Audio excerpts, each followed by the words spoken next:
Hi hello welcome to Zakir talkies. మీరు చూస్తున్న Zakir talkies. నా పేరు జకీర్. ఇప్పటిదాకా మీరు కనుక జకీర్ టాకీస్ యూట్యూబ్ ఛానల్ని సబ్స్క్రైబ్ చేసుకోకపోతే సబ్స్క్రైబ్ చేసుకోండి. అట్లాగే షేర్ చేయండి, లైక్ చేయండి. ముందుగా తెలంగాణ జాగృతి అధ్యక్షురాలు, బీఆర్ఎస్ పార్టీ తిరుగుబాటు నాయకురాలు, బీఆర్ఎస్ పార్టీ నుంచి సస్పెన్షన్కు గురైన, బీఆర్ఎస్ పార్టీనే ప్రతిరోజు ఆడుకుంటున్న కవిత, మాజీ ఎమ్మెల్సీ కవిత తాజాగా ఏం మాట్లాడారో మనం ఒకసారి విందాం. జై తెలంగాణ. మన రాష్ట్ర ముఖ్యమంత్రి రేవంత్ రెడ్డి గారు అనేక రకమైనటువంటి మాటలతో ప్రత్యర్థుల్ని విమర్శిస్తూ ఉంటారు. కానీ నిన్న వారు అన్ని రకాలైనటువంటి మర్యాదలను అతిక్రమించి వెలమ జాతిని పట్టుకొని వారి నోటికి ఎంత వస్తే అంత అన్నట్టు మాట్లాడినరు. ఈ వైఖరి కరెక్ట్ కాదు.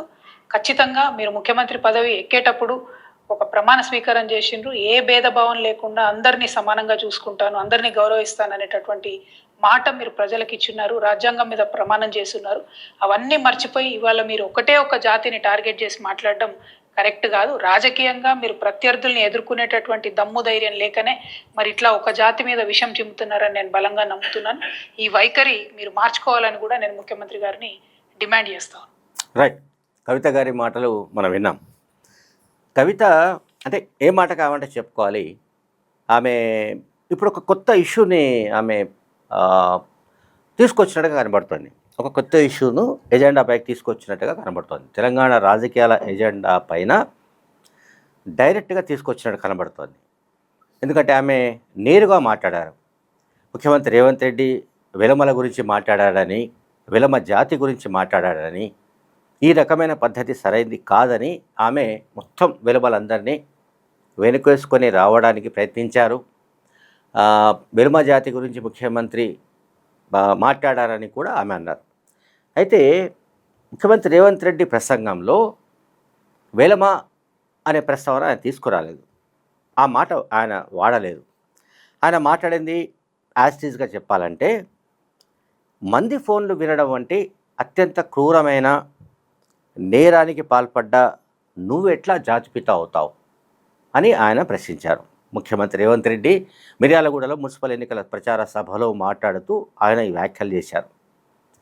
జాతిపితకు సంబంధించిన సబ్జెక్ట్ ఎందుకు వచ్చిందంటే, ఈ మధ్యనే మనం బీఆర్ఎస్ పార్టీ అధ్యక్షుడు మాజీ ముఖ్యమంత్రి కేసీఆర్ను సిట్ విచారణకు పిలిచిన సందర్భంలో జాతిపితను, తెలంగాణ జాతిపితను మీరు ఎట్లా ప్రశ్నిస్తారు, మీరు ఎట్లా పిలుస్తారు, మీరు ఎట్లా దర్యాప్తు చేస్తారు అంటూ పెద్ద ఎత్తున వ్యాఖ్యలు వచ్చాయి. పెద్ద ఎత్తున బీఆర్ఎస్ నాయకులు అందరూ మాట్లాడారు, ఇంక్లూడింగ్ కేటీఆర్. అందువల్ల ముఖ్యమంత్రి రేవంత్ రెడ్డి కూడా ఈ జాతిపిత అనే అంశాన్ని బహిరంగ సభలోనే ప్రస్తావిస్తూ ఆయన ఈ వ్యాఖ్యలు చేశారు. ఆయన వ్యాఖ్యల వెనుక టెలిఫోన్ ట్యాపింగ్ కేసు ఉంది. ఆయన చెప్పింది ఏమిటి, భార్యాభర్తల ఫోన్లు కూడా, భార్యాభర్తల సంభాషణలు కూడా వదలలేదు అని అన్నాడు ఆయన. అంటే బీఆర్ఎస్ 10 ఏళ్ల పాలనలో మొగుడు పెళ్ళాలు మాట్లాడుకునే ఫోన్లు కూడా విన్నారు.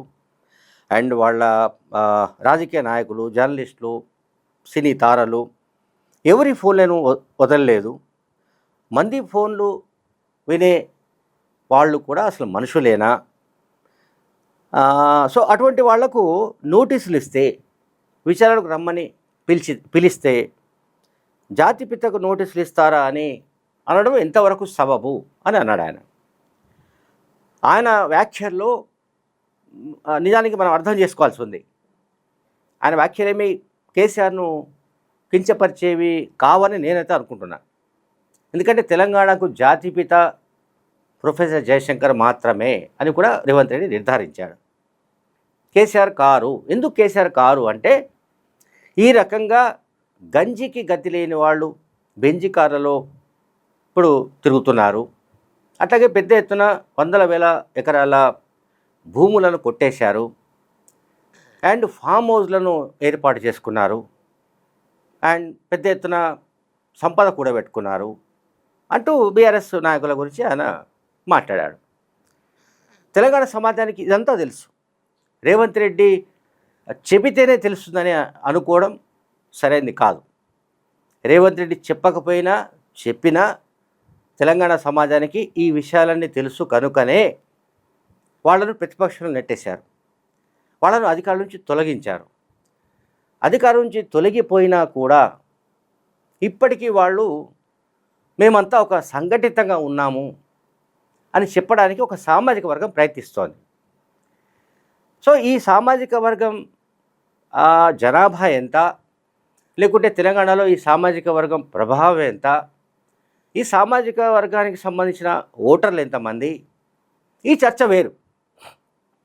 కానీ 2014 నుంచి కనుక మనం ఒకసారి స్కాన్ చేస్తే, పాలిటిక్స్ అని స్కాన్ చేస్తే, కేసీఆర్ ముఖ్యమంత్రిగా ఉన్నంత కాలం ఒక సామాజిక వర్గం ఎంతగా అసలు మొత్తం రాష్ట్రంలో అనేక శాఖల్లో ఎట్లా ఆధిపత్యం చెలాయించిందో, ఏ రకంగా అసలు ప్రభుత్వాన్ని నడిపించిందో మనం చూసాం. అది ట్రాన్స్పోర్ట్ డిపార్ట్మెంట్ కావచ్చు, ఇరిగేషన్ డిపార్ట్మెంట్ కావచ్చు, ఇంకో డిపార్ట్మెంట్, ఏ డిపార్ట్మెంట్ అని తీసుకోండి, ఎక్కడెక్కడి నుంచి వచ్చారో మనకు తెలియదు.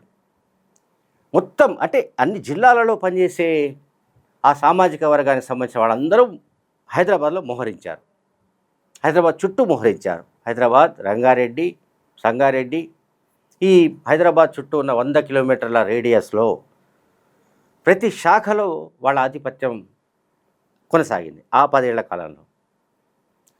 దాన్నే ఆయన ఇంకొక రకంగా ప్రస్తావించాడు ఎవరు, ముఖ్యమంత్రి.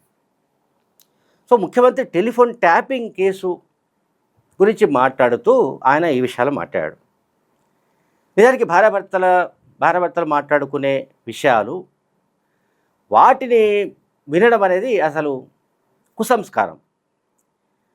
సో ఆ రకమైన పద్ధతిలో ఫోన్లు సంభాషణ విన్నట్టుగా, అంటే కుటుంబాల్లో చిచ్చు పెట్టే విధంగా ఫోన్ ట్యాపింగ్ జరిగినట్లుగా, ఈ ఫోన్ ట్యాపింగ్ కేసులో నిందితులైన వాళ్ళే వాళ్ళ వాంగ్మూలంలో ఉంది, వాళ్ళ ఒప్పుకోలు ప్రకటనలో ఉంది, వాళ్ళ నేరాంగీకార ప్రకటనలో ఉంది.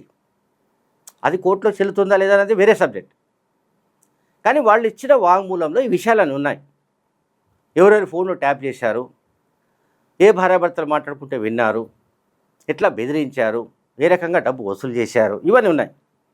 అందువల్ల వాటిని ప్రస్తావిస్తూ ఈ రకమైన ఏదైతే పరిపాలన సాగిందో, అటువంటప్పుడు ఆయనను ఎట్లా జాతిపిత అంటారు? ఇప్పుడు అప్పుడు జరిగిన వ్యవహారాలన్నిటికీ పరోక్షంగా అయినా ప్రత్యక్షంగా అయినా కేసీఆరే బాధ్యుడు. కేసీఆర్కు తెలియకుండా తెలంగాణ రాష్ట్రంలో ఆ 10 ఏళ్లలో ఏది జరగలేదు. ఇది అందరికీ తెలిసిన సంగతే. మంత్రులు కానీ, ఎమ్మెల్యేలు కానీ, ఎవరైనా సరే కేసీఆర్కు తెలియకుండా వాళ్ళు ఒక్క అడుగు కూడా ముందుకు వేసేవాళ్ళు కాదు. సరే, నా వెలమ జాతి ఏమిటి? వెలమ జాతి కవిత ఎందుకు ఓన్ చేసుకుంటోంది? వెలమ జాతి గురించి ఆయన మాట్లాడలేదే. రేవంత్ రెడ్డి వ్యూహాత్మకంగానే అక్కడ దెబ్బ కొట్టాడు. జాతిపితవు కాదు. ఎందుకు జాతిపితవు కాదు అంటే, నువ్వు ఇటువంటి క్రూరమైన నేరానికి పాల్పడ్డావు కనుక నిన్ను జాతిపిత అనడానికి నువ్వు అనర్హుడివి, నువ్వు జాతిపిత అనిపించుకోవడానికి అనర్హుడివి అని చెప్పడానికి రేవంత్ రెడ్డి గారు ప్రయత్నించారు. దాన్ని కవిత ఇంకొక రూపంలో అర్థం చేసుకొని ఆమె మా వెలమ జాతిని ఎట్లా అంటావు అంటే, మళ్ళీ మనకేం డౌట్ వస్తుంది? ఎటు తిరిగి అంటే భూమి గుండ్రంగా ఉన్నట్టు ఏదో ఒక రోజు కవిత మళ్ళీ ఆ గూటికి చేరుకోక తప్పదేమో అని అనుమానాలు కలిగే విధంగా ఉంది. Thank you very much.